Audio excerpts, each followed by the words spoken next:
추석이 다가오자 정희 씨는 또다시 마음 한구석에 깊은 외로움이 밀려왔습니다. 추석은 한때 가족들이 모여 웃고 떠들며 풍성한 음식을 나누던 날이었지만 요즘 들어 그 의미는 점점 퇴색해져 가는 듯 했습니다. 첫째 아들 승우와 둘째 아들 민재는 각자의 가정에 일에 매몰되어 명절에도 집을 찾지 않는 경우가 많았고, 막내딸 혜지는 몸이 불편해 멀리까지 오는 일이 쉽지 않았습니다. 며칠 전부터 정희 씨는 작은 기대감을 안고 음식을 준비했습니다.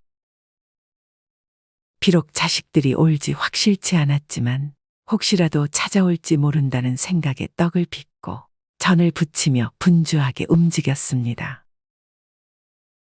이번에도 첫째 승우는 바쁘다며 연락 한 통조차 없었고, 둘째 민재는 명절 전날 가까스로 전화 한 통을 걸어왔습니다. 엄마, 우리 이번에도 못 갈 것 같아요. 회사 일도 있고 애들도 바빠서 내년에 봐요.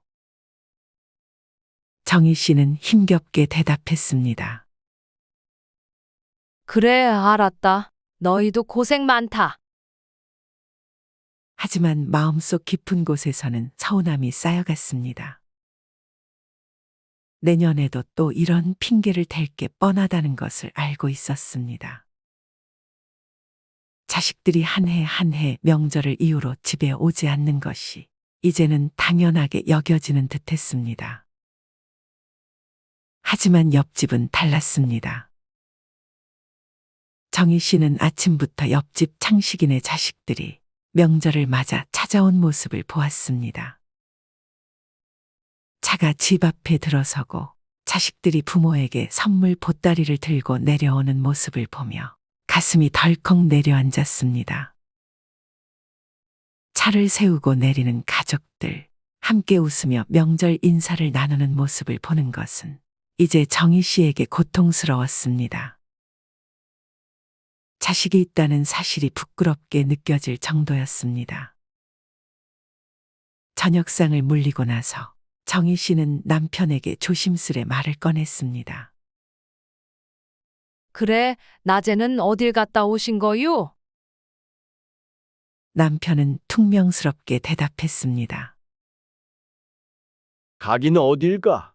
그냥 바람이나 쐬고 왔지. 그래, 내일은 뭘 할 거요? 하긴 무얼해. 고추모나 심어야지. 정희 씨는 한숨을 쉬며 다시 물었습니다. 내일이 무슨 날인지나 아시오? 남편은 담배를 꺼내며 대꾸했습니다. 날이 무슨 날이요? 그날이 그날이지.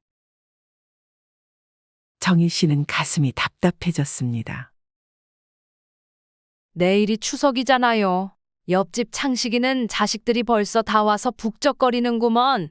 우리 집 자식들은 대체 뭐가 그리 바쁘대요? 남편은 한동안 말이 없더니 퉁명스럽게 내뱉었습니다. 오지도 않을 자식들 얘기 그만해. 와도 뭐 달라질 게 있나? 정희 씨는 속이 상해 울컥했지만 꾹 참으며 밥상을 치웠습니다. 다른 집 자식들은 철이 들고 부모를 챙기는데 우리 집 자식들은 대체 뭐가 그렇게 바빠서 명절에도 얼굴 한 번을 못 비추는지. 에휴, 자식 잘못 기른 내 죄지. 남편은 그런 아내의 푸념을 듣기 싫었는지 담배를 더 깊게 빨고는 밖으로 나가버렸습니다. 정희 씨는 혼자서 부엌을 정리하며 눈물이 맺힌 눈을 훔쳤습니다. 매번 자식들을 기다리며 애를 쓰지만 그들은 오지 않았습니다. 남편은 애써 강한 척했지만 그의 마음속 깊은 곳에서도 자식들에 대한 서운함과 그리움이 밀려들고 있었습니다. 다음 날 추석 아침이 밝았습니다. 마을 곳곳에서 자식들이 찾아와 부모님과 함께 추석을 보내는 모습이 보였습니다.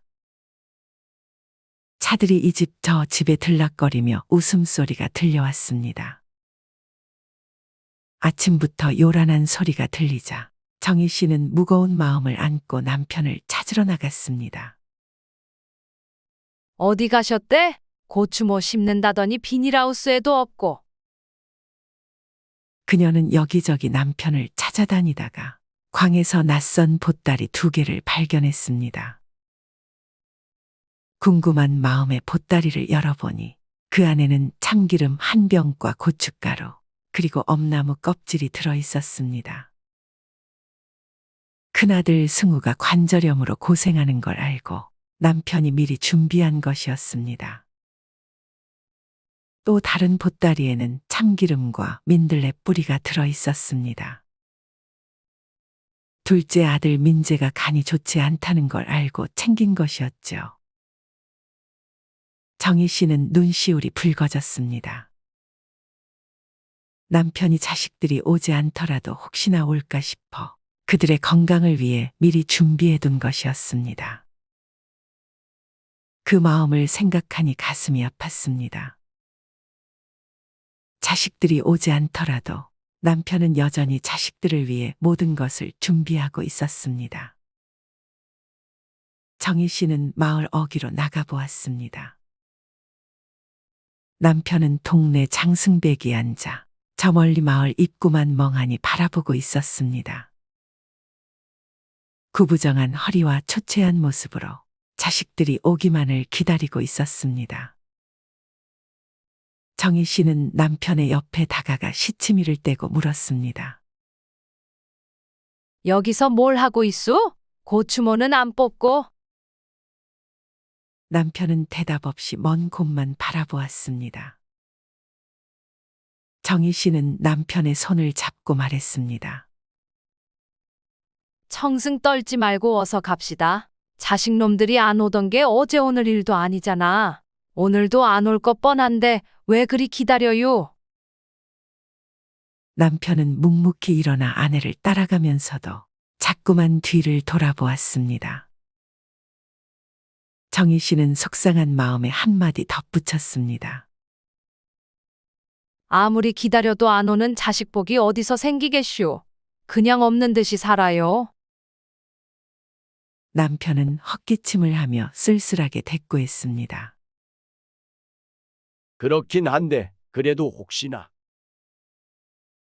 집에 돌아와 남편과 함께 아침을 먹으려던 찰나 마당에서 누군가 큰 소리로 외쳤습니다. 어머니, 아버지, 막내딸 혜진과 사위가 땀을 뻘뻘 흘리며 헐레벌떡 들어왔습니다. 몸이 불편한 혜진이 사위와 함께 추석에 맞춰 찾아온 것이었습니다. 정희 씨와 남편은 깜짝 놀라 그들을 맞이했습니다. 아니, 네가 어떻게 여기까지 오다니? 정희 씨는 믿기지 않는 듯 딸을 바라보았습니다. 혜진은 웃으며 말했습니다. 어머니, 아버지, 오늘 추석이라 새벽부터 쑥 버무리떡을 해왔어요. 아버지 좋아하시잖아요. 정희 씨는 딸이 만든 따끈한 떡을 받아들며 눈물이 맺혔습니다. 그동안 자신도 모르게 멀어졌다고 생각했던 딸이 이렇게 애를 써서 찾아왔다는 사실이 감동적이었습니다. 사위도 한마디 덧붙였습니다. 장모님, 이 사람이 어제부터 난리였어요. 아버지께 드릴 쑥 버무리떡을 만들어야 한다고 새벽부터 쑥을 뜯으러 가자더니 이렇게 떡을 해왔지 뭐예요. 정희 씨는 딸 혜진이 가져온 쑥 버무리떡을 바라보며 목이 메어 더 이상 말을 잇지 못했습니다. 떡을 집어 한 입 먹는 순간 속이 뭉클해졌습니다. 남편도 딸이 만든 떡을 조용히 먹으며 목젖이 울컥하는 것을 느꼈습니다. 혜진은 다리가 불편해 제대로 걷기도 힘든 딸이었기에 그동안 늘 마음속 깊이 미안한 감정이 있었습니다. 혜진이 온전히 자신을 돌보지 못할 것이라고 생각했던 부모는 자식들이 자기만의 삶을 사는 것을 당연히 여겼고 막내딸에게도 큰 기대를 걸지 않았습니다. 혜진은 새벽부터 사위와 함께 손수 떡을 만들어 온 것이었습니다. 그저 부모님께 드리고 싶다는 마음 하나로 불편한 몸을 이끌고 사위와 함께 추석에 찾아온 것입니다. 정희 씨는 그 마음이 고맙고도 미안했습니다. 어머니, 아버지, 여기 떡 더 있어요. 드시고 부족하면 더 드릴게요. 혜진은 웃으며 부모님 앞에 떡을 더 내놓았습니다. 남편은 눈시울이 붉어진 채로 천천히 떡을 집어들며 딸을 바라보았습니다. 그동안 자신의 기대 속에서 늘 아들들에게만 기대를 걸고 딸에게는 아무런 기대를 하지 않았던 것이 새삼스레 미안해졌습니다. 혜진이 몸이 불편하다고 해도 마음만큼은 누구보다 효심이 깊다는 것을 이제서야 깨달았습니다. 네가 이런 걸 해올 줄은 몰랐다. 남편은 어렵게 말을 꺼냈습니다. 다리도 불편한데 어쩌려고 이렇게까지 애를 썼냐? 혜진은 오히려 그 말을 듣고 장난스럽게 대답했습니다. 다리 좀 불편한 것 가지고 무슨, 그냥 조금 더 천천히 걸으면 되지요. 부모님께 드릴 떡을 직접 만들어 오고 싶었어요. 혜진의 말에 정희 씨는 그만 울컥하고 말았습니다. 다른 자식들은 한 명도 오지 않았는데 혜진이 그 몸으로 멀리서까지 찾아와서 떡을 해왔다는 것이 너무나도 고맙고 가슴 아팠습니다. 속으로는 자신이 혜진을 이렇게까지 소중하게 생각하지 못한 시간이 후회스럽게 느껴졌습니다. 정희 씨는 눈물을 훔치며 말했습니다. 네가 와줘서 엄마 아버지는 너무 고맙다. 자식 중에 네가 제일 속 깊은 걸 왜 이제서야 알았을까? 남편은 말없이 떡을 먹으면서도 속으로는 이미 자식들에 대한 서운함이 풀리는 것을 느끼고 있었습니다. 그는 한동안 손을 멈추더니 말을 꺼냈습니다. 네가 와준 덕분에 마음이 한결 편해진다.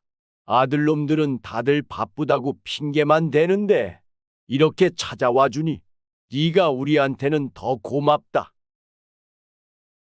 혜진은 부모님의 그런 반응에 어색한 듯 웃으며 말했습니다. 무슨 말씀을요? 자식이 부모님께 찾아오는 게 당연한 일인데 제가 더 자주 못 와서 죄송해요. 정희 씨는 혜진이 불편한 몸으로도 부모를 챙기는 모습을 보며 점점 더 가슴이 아려왔습니다. 자식들에게 기대를 걸었던 것은 항상 첫째 아들과 둘째 아들이었는데 그들은 명절마다 당연하다는 듯이 오지 않았습니다. 큰 기대를 하지 않았던 막내딸이 오히려 그들에게 가장 큰 위로를 주고 있었습니다. 혜진은 계속해서 부모님을 위해 준비한 음식을 내놓으며 조용히 부모님과 함께 식사를 했습니다. 그녀의 남편도 그 자리에 함께 앉아 조용히 부모님을 챙겼습니다. 정희 씨는 딸과 사위의 그런 모습을 보면서도 여전히 아들들이 오지 않은 것에 대한 서운함을 떨칠 수 없었습니다. 하지만 동시에 막내딸 혜진이 자신들에게 진정한 효도를 하고 있다는 생각에 마음 한편에서 따뜻함이 올라왔습니다. 식사를 마친 후 혜진은 설거지를 하려 했습니다. 그러나 정희 씨는 혜진의 다리가 불편한 것을 알고 만류했습니다. 설거지는 엄마가 할 테니 네 몸이나 쉬어라. 그 몸으로 힘들었을 텐데 더 이상 무리하지 말고. 혜진은 고개를 저으며 대답했습니다. 어머니, 제가 할게요. 제가 하고 싶어요. 정희 씨는 딸의 고집에 결국 설거지를 함께 하기로 했습니다. 두 모녀가 부엌에서 함께 설거지를 하며 조용히 대화를 나누었습니다.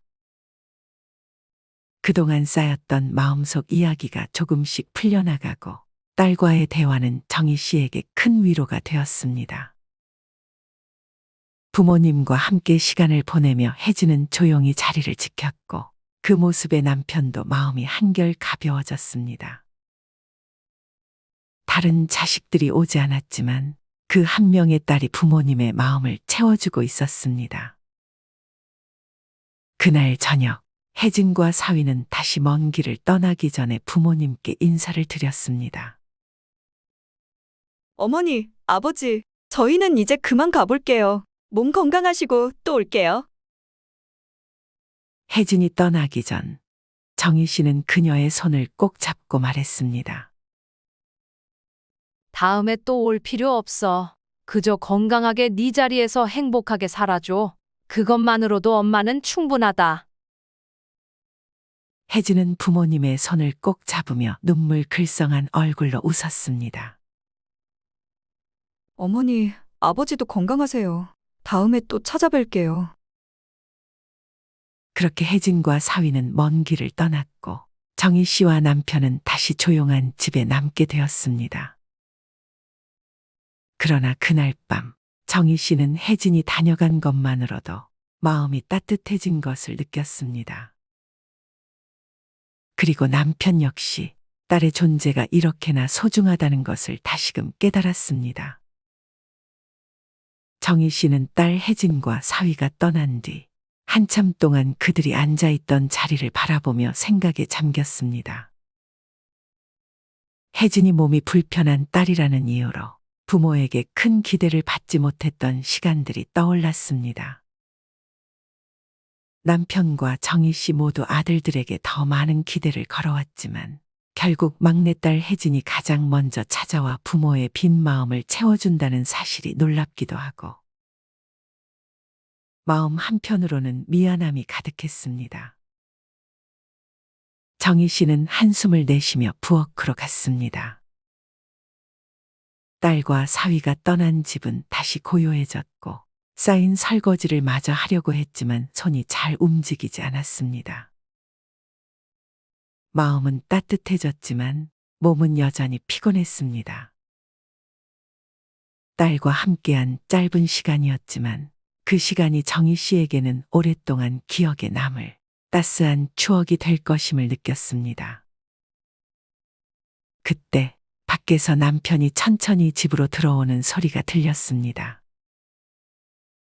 남편은 딸과 사위가 떠나자 다시 고요해진 집 안을 둘러보며 텅 빈 집이 더 크게 느껴지는 듯했습니다. 그는 소파에 조용히 앉아 담배를 꺼내 들었습니다. 불을 붙이기 전에 잠시 멈칫하더니 담배를 내려놓고는 담담한 목소리로 말을 꺼냈습니다. 참, 혜진이가 저렇게 올 줄은 몰랐네. 정희 씨는 설거지를 하던 손을 멈추고 남편을 바라보았습니다. 남편의 목소리에는 짙은 서글픔이 묻어나 있었습니다. 그렇지. 나도 생각지도 못했어. 혜진이가 그렇게 애써서 온 거 말이야. 남편은 깊은 한숨을 내쉬며 정희 씨에게 말을 건넸습니다. 큰 놈이나 둘째 놈은 바쁘다며 한 통화로 퉁치고 말았는데 막내가 그 몸으로 찾아와서 쑥 버무리 떡까지 만들어서 온 걸 생각하니 정말 미안하고 고맙네. 정희 씨는 조용히 고개를 끄덕였습니다. 그 아이가 부모 생각을 그렇게 하는 줄 알았더라면 내가 평생 그렇게 무심하지 않았을 텐데. 남편은 답답한 듯 손으로 얼굴을 문지르며 말을 이어갔습니다. 그동안 아들들만 기대했지.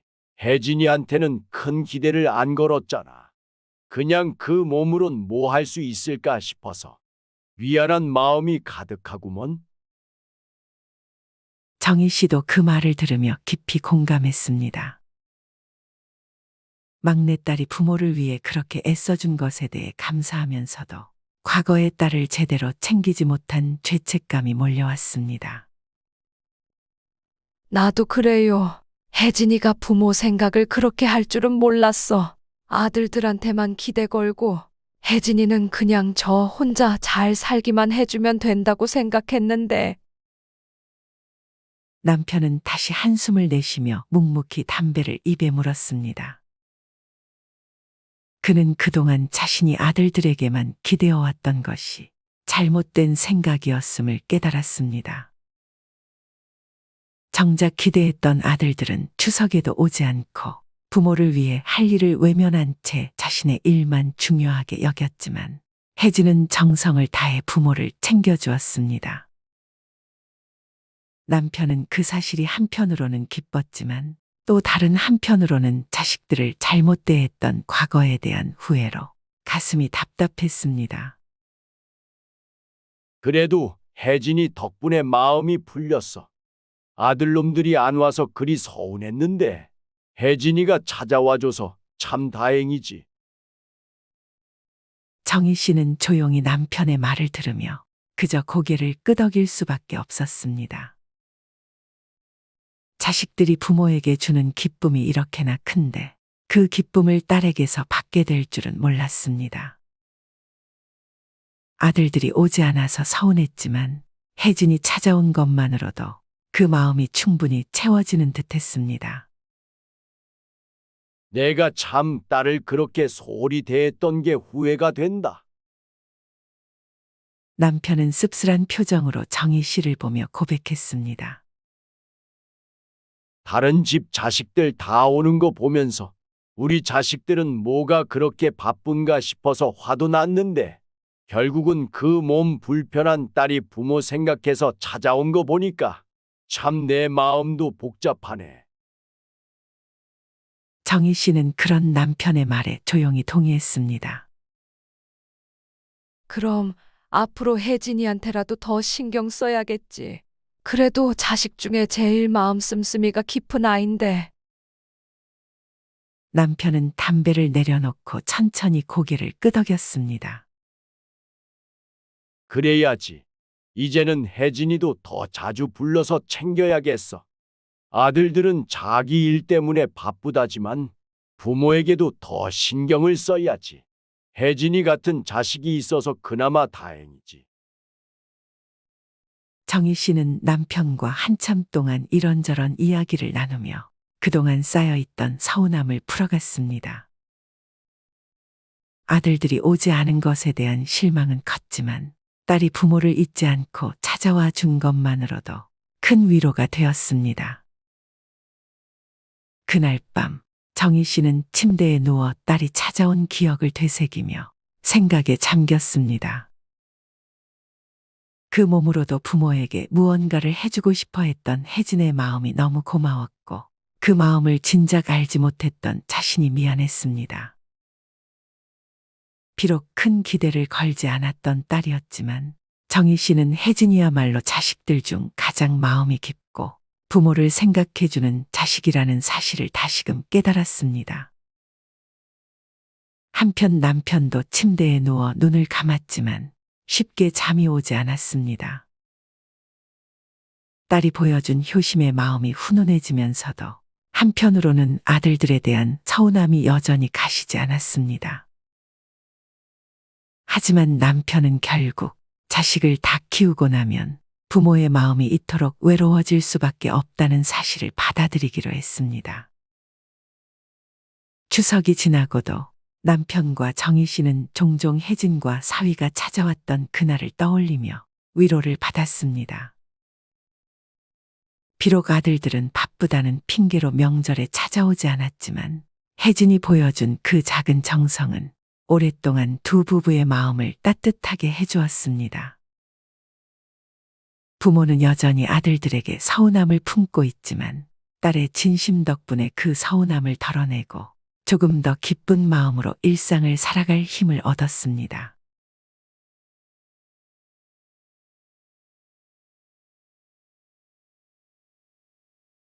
이 사연을 들으며 무슨 생각이 드셨나요?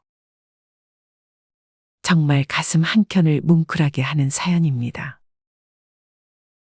무자식이 상팔자다라는 말 들어보셨나요? 자식 없는 것이 도리어 걱정 없이 편하다는 말입니다. 옛날에는 어른들이 그냥 농담 삼아 하는 말이거나 어쩌면 자식 없는 사람들을 위로하는 말일 수 있다고 생각했습니다. 하지만 결혼하고 자식 낳고 늙어가면서 점차 그 말의 속뜻을 알 것 같습니다. 노인이 되어서도 자식을 위해 늘 아낌없이 희생하는 그들은 바로 대한민국의 부모님들입니다.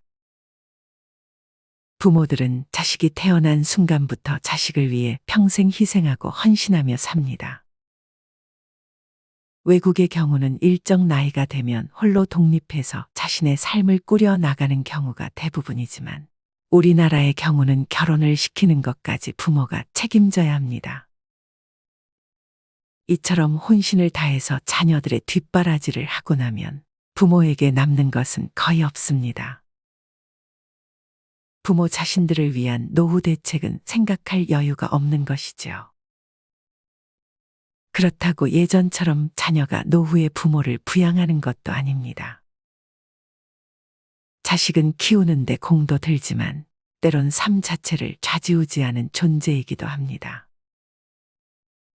자식으로 인해 기쁘기도 하지만 어쩌다 자식에게 불행한 일이 닥쳤을 때 겪는 고통은 그 무엇과도 비교할 수 없을 만큼 큽니다.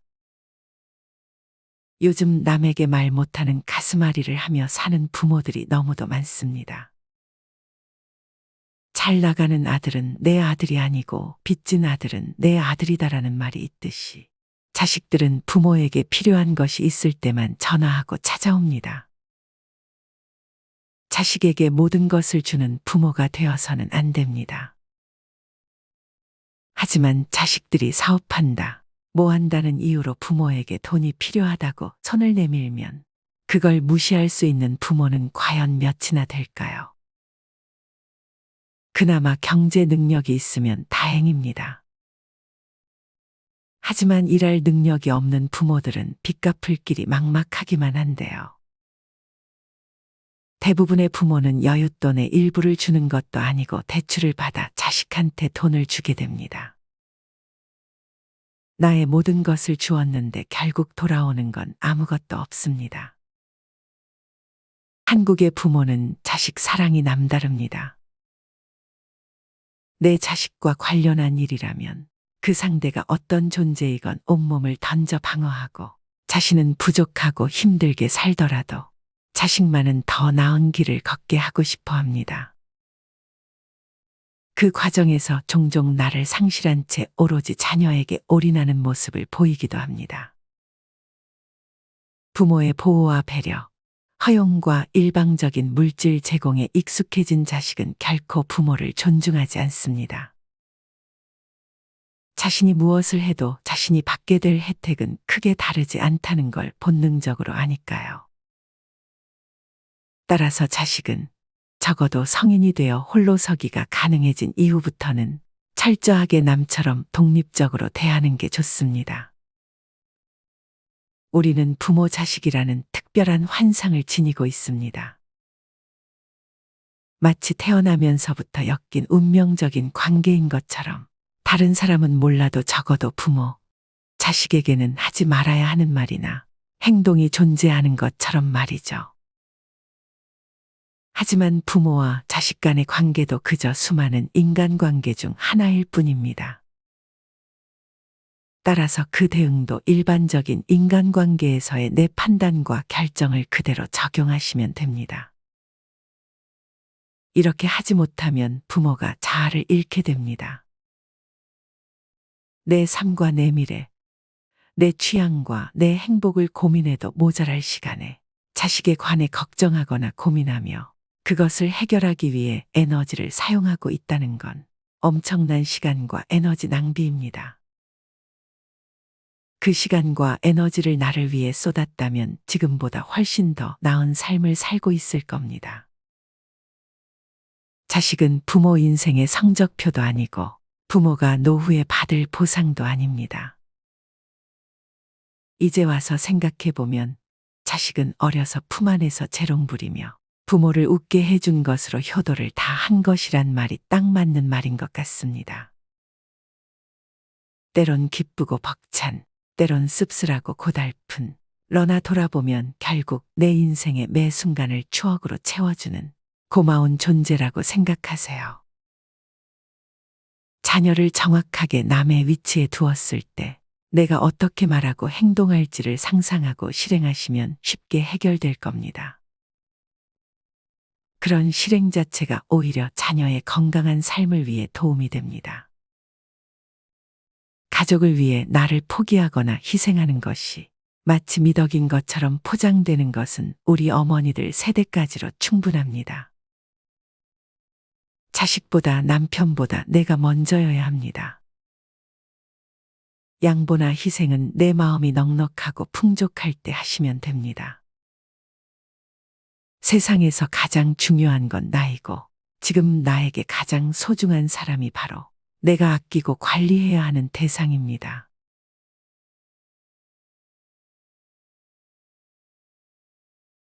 마지막으로 좋은 글 하나 소개해 드리겠습니다.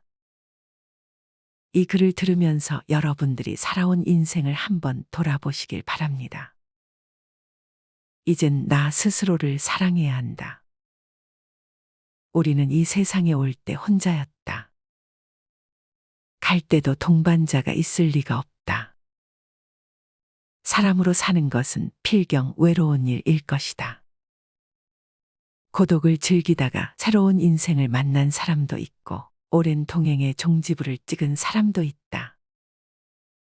내 삶의 가치는 결코 타인에 의해, 타인이 만들어 놓은 상황에 의해 매겨지는 것이 아니다. 내가 나를 어떻게 바라보느냐, 내가 내 삶을 어떻게 살아가느냐에 따라 달라질 것이다. 우리는 다른 이들과 함께 있을 때 맡겨진 대역을 충실하게 연기한다. 늘 정해진 각본대로 따라하는 훈련이 자신의 진정한 모습을 잃어버리게 만든다. 당연히 스스로를 솔직하게 대면하지 못하는 사람이 생기기도 하고, 자기 자신을 평가하고 투자하는 데 철저히 인색했다. 혼자인 사람은 가장 자유로운 사람이다. 그러나 사람들은 자신의 배역에 익숙해져 있는 터라 이런 자유를 마주하게 되면 오히려 충격에 빠진다. 그래서 상당수의 사람들이 혼자라는 사실을 참을 수 없어 한다. 혼자는 곧 외로우며 공허하고 단정 짓고 착각 속에 빠진다. 하지만 사람은 모두 자신의 길을 당당히 걸어가야 한다. 이젠 자식도 배우자도 일상의 삶에서 잠시 내려놓고 그들만큼이나 사랑한 열정을 오래 잊고 지냈던 나 자신과의 사랑을 위해 사용해 보기로 하자. 이젠 나 스스로를 사랑해야 한다. 내가 나를 사랑해주지 않으면 누가 날 나만큼 사랑해줄까? 최근에 혼자만의 시간을 누려본 기억이 있는가? 혼자서 여행을 가본 적이 있는가? 스스로 고독한 여행자가 되어보자. 한밤중 덜컹거리며 달리는 기차에 앉아 창밖으로 스쳐 지나가는 불빛을 바라보자. 고독은 생각을 풍성하게 키우고 그 차원을 높여준다.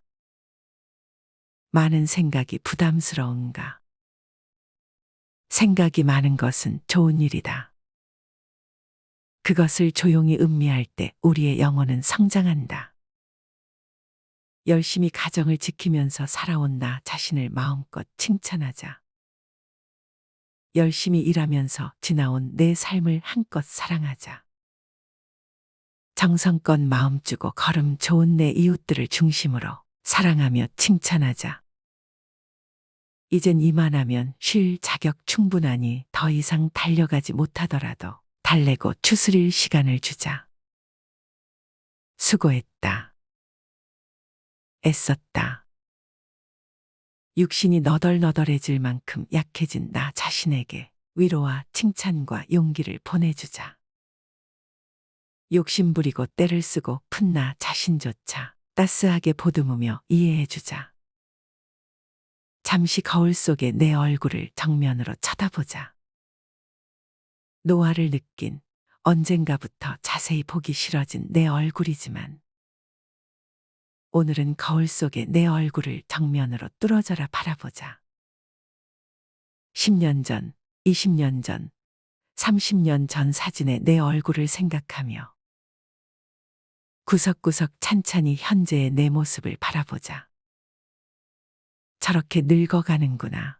나는 우울하고 안쓰러운 마음이 들 것이다. 그 얼굴에는 굴곡의 세월과 기쁨, 서러움의 시간이 묻어 있고 사랑과 이별과 망각의 시간들이 묻어 있다. 내 얼굴이지만 수많은 세월 동안 진지한 대화 한 번 없이 남의 물건처럼 방치해둔 내 모습이다. 언제 이렇게 수많은 주름살이 얼굴을 도배했을까? 언제 이렇게 떨어진 꽃잎의 색깔처럼 피부는 갈색 침전이 되었을까? 한때는 거울 속에 저 얼굴에도 신혼의 싱그러움이 있었다. 애들 초등학교 입학식 때 희망에 찬 젊은 부모의 기계가 있었을 것이다. 경제적 궁핍함에 힘든 세월 속에서도 꿋꿋이 웃음을 잃지 않던 얼굴이었고 애들의 교육 문제로 일희일비하던 극성스런 부모의 얼굴이었다. 갑자기 먼 길 떠나는 부모님과의 영원한 이별을 회한의 눈물로 보내드린 얼굴이었고 지금은 당시 부모님의 얼굴로 쓸쓸히 거울 속에 있다. 낯설게 변해버린 굳은 무표정의 얼굴에게 이젠 진정으로 좋은 표정을 선물해주자. 지난 세월 근심과 걱정 속에서 찌들어간 내 얼굴에게 앞으로는 웃음과 희망을 전해주고 더 이상 주름살은 남겨주지 않도록 노력하자. 열심히 살아온 내 얼굴에게 그동안 너무 고마웠다고 말해주자. 수십 년을 동고동락해준 내 얼굴에게 지구상에 오직 하나뿐인 내 얼굴에게 남은 시간은 우리들만을 위해 바치겠노라고 약속하자. 생각은 말이 되고 말은 행동이 되며 행동은 습관이 되고 습관은 삶의 변화를 준다.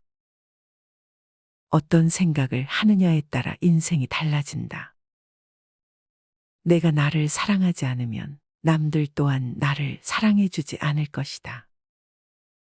첫 번째, 내가 제일 좋아했던 취미 생활을 시작하자. 두 번째, 내가 진짜 가보고 싶은 여행지로 훌쩍 떠나자. 세 번째, 신발은 지금까지 신었던 가격보다 좀 비싼 걸로 투자하자. 네 번째, 마음을 터놓을 수 있는 친구에게 당장 전화해보자. 다섯 번째, 아직 용서해주지 않았던 사람이 있다면 가슴을 열고 용서해주자. 그러면 내가 편해진다. 여섯 번째, 거리가 멀더라도 맛집으로 이름난 식당을 찾아 나 자신에게 음식 선물을 해주자.